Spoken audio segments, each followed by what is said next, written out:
Good evening, everyone. My name is Celeste La Cabra. Welcome back to my channel. For some brief housekeeping, I did a live stream on Tim Talkie's channel. The full replay is up right now. It went really well, I think, and I had a lot of fun. So thank you again to Tim for having me on, and the link will be in the description to check it out. Okay, so today I wanted to finally talk about my SEVERIN sale haul because I got it in quite a while ago and I just haven't made the video yet. So we're gonna go ahead and knock that out. It's not too big, so this video shouldn't be very long. But before the Blu-rays, I did get a SEVERIN mug, a magnet, and an enamel pin, and they did send me a really cool sticker. So, you know, I got a little bit of merch. But in terms of the films, the first one I went with was this one here. It's called Skinned Deep. I watched this one on Tubi before deciding to actually go through with it and buy it. It's a really kind of bizarre, strange, silly, almost like horror comedy. It's definitely like, I would describe it maybe as like if Tim Burton made the Texas Chainsaw Massacre. Like, it's really weird. It's pretty bloody. It's extremely goofy. I don't know. It's kind of like B-movie goodness personified. You know what I mean? Like, yeah, the ratings for it are not great, but if that sounds like your jam, check it out. Also, this dude is just such a sick character design.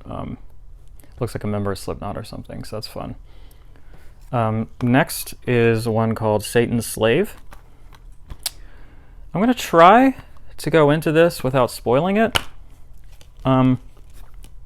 There's a disc art, and it actually does have reversible cover art, but I think this one is so sick. I like it much better. Anyway, this is an Indonesian zombie supernatural horror film. And again, I'm going to try not to spoil it, but it is kind of the like Indonesian Muslim equivalent of like an American Christian horror movie or something, you know? Like, it gets really preachy in a weird way that I'm not accustomed to, but it's also produced very artfully. It's almost shot like an art film, and the practical effects are quite good. And I don't know, I generally really enjoyed it, so I could kind of get past the religious element to it. Plus, I mean, we're talking about a country where that, perhaps I shouldn't speak out of turn here, but maybe this is a culture where to go against the religious ethos in their society might be considered more taboo than it is here. I'm going to look up laws pertaining to that to make sure I'm not talking out of my ass. Okay, next is The Beast Must Die. This is the limited edition version with a slip on it. I received this actually without the slip, and it was just this. And I'm not like the biggest slipcover person in the world, but like, I don't know, this cover art is so sick. And it's embossed, which is nice. In addition to that, it was a couple extra dollars to get the limited versus the standard edition. I like that disc art. But in any case, I sent them an email and I was like, hey, just letting you know, I got the standard edition instead of the limited one that I ordered. And they were just like confirming that I didn't get the slipcover, and I was like, yeah. And they're like, okay, we'll send you one. It might be a little while because, you know, the warehouse is backed up with orders. And I was like, it's fine, take your time. And it actually showed up like a week later in a hard box. Like, they didn't send it to me in an envelope or anything. It was in a hard box with packing peanuts, shrink wrapped. So good job, SEVERIN. Thank you. If anybody out there is worried about the packaging quality of SEVERIN films in their warehouse, rest easy.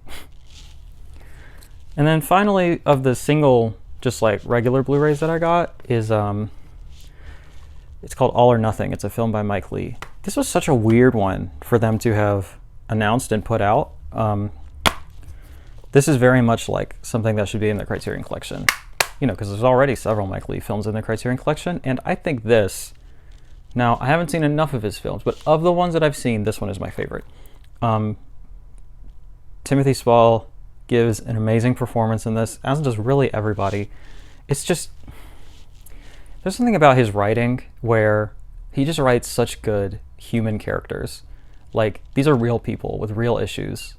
They're fully fleshed out, beautiful people. And his writing is just second to none. His direction is excellent. The performances he gets out of his actors are excellent. Yeah.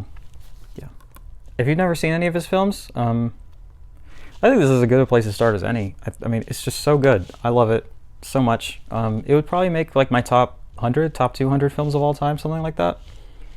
Again, it's not at all like schlocky or sleazy. When Severin announced it, I was like, okay, but why? You know, like, I don't know. But they did, and I haven't popped it in yet, but I'm guessing it's going to look really good, and I'm really happy to have it in the collection. So, yeah, all or nothing. And then the last thing I got on this haul is this incredible box set, the Dungeon of Andy Milligan collection. It includes, I think, like, yeah, 15 films in this one box. It's a nice hard box. I guess I'll do a little unboxing here. And during their sale, they were doing a special, like, box set, 24-hour special thing, where they were, like, heavily discounting their box sets. Yeah, it comes with this beautiful book right here that I'll definitely be reading once I finish all the films. But this thing was $60 for 15 films in this beautiful box and everything. So you kind of have this book layout. You got the original posters for all the films. Yeah, so I'm really happy with the way the box looks and everything. I actually rented one of the discs off of this a couple months ago to see if I would want to buy it at some point, and obviously I did. But I rented the one with Vapors, Seeds, and Fleshpot on 42nd Street. Now, all three of these are really, really good, honestly. Like, I was expecting maybe not trash, but really sleazy kind of gutter filmmaking, you know? And it is a little bit, but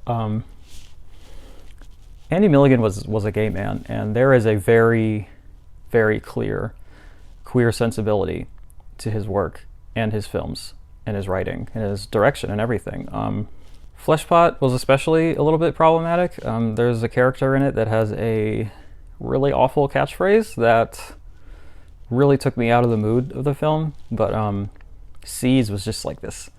I mean, seedy is a good word for it. It's grimy, disgusting, nasty, hateful little kind of family drama, if murder and incest can be part of a family drama. And Vapors was like a huge surprise. It's actually like not really exploitation at all. It's just like a 40-minute art film about a like gay hotspot sauna sort of deal. Like, it's not an official gay club or anything, but it's like the spot, you know, where you would hang out and go cruising essentially.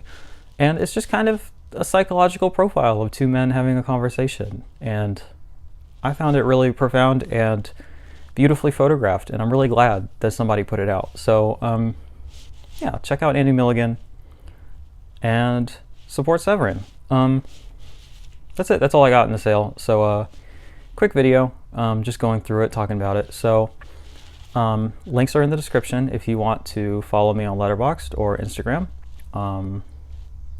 Again, the live stream should be in the description as well. And yeah, give me a like on the video, lovely comments to read, and subscribe to the channel. We're working to get the first 100, so that would mean a lot to me. Yeah, that's it. I love you all very much, and I hope that your day ends better than it started.